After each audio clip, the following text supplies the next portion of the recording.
Hello everyone, Yanette here from Lucid Pen, and today I'm going to show you how to do this offset outline for your handwritten lettering. So first thing we're going to do is go ahead and clear this, and that gives me a nice clean layer to start with, and I'm going to go ahead and just use black for this.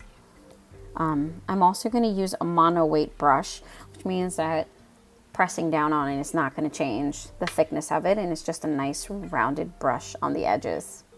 So I'm also going to use it thick, so that way I have more of a background or more of an outline to work with. The thinner the font, the less of an outline you're going to have, because we're going to be duplicating the layers and just using the back. So let me show you what I'm referring to.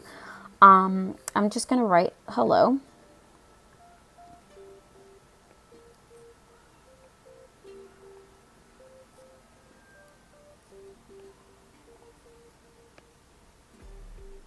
Okay, and let's make this a little bit smaller so that we have room to work with. There we go. Now what I'm going to do is duplicate it.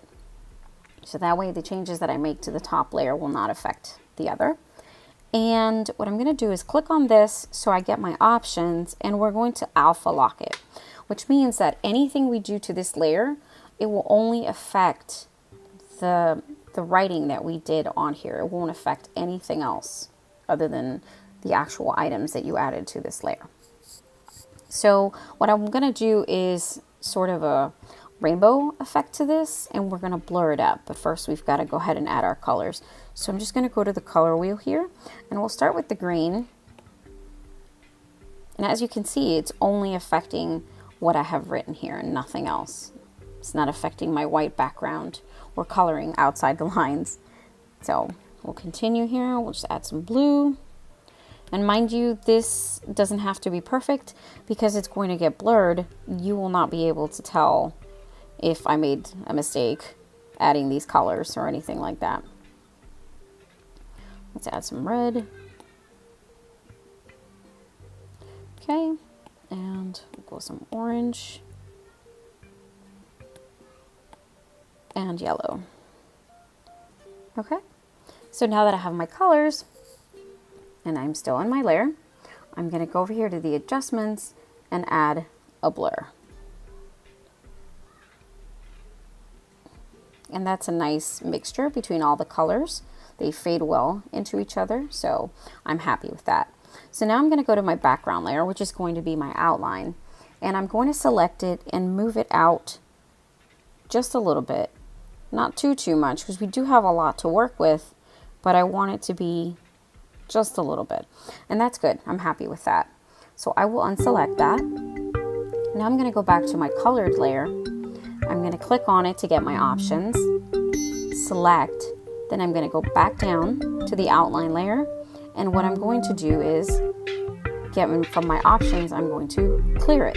And what that's going to do is going to clear everything that was behind the colored text. So now when we select this, as you can see, cut everything else out except what was showing.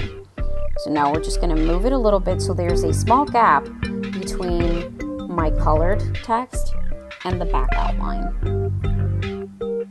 And that is pretty much it. If you wanted to, so it's not so thick, you can change the opacity on that a little bit so it makes it softer.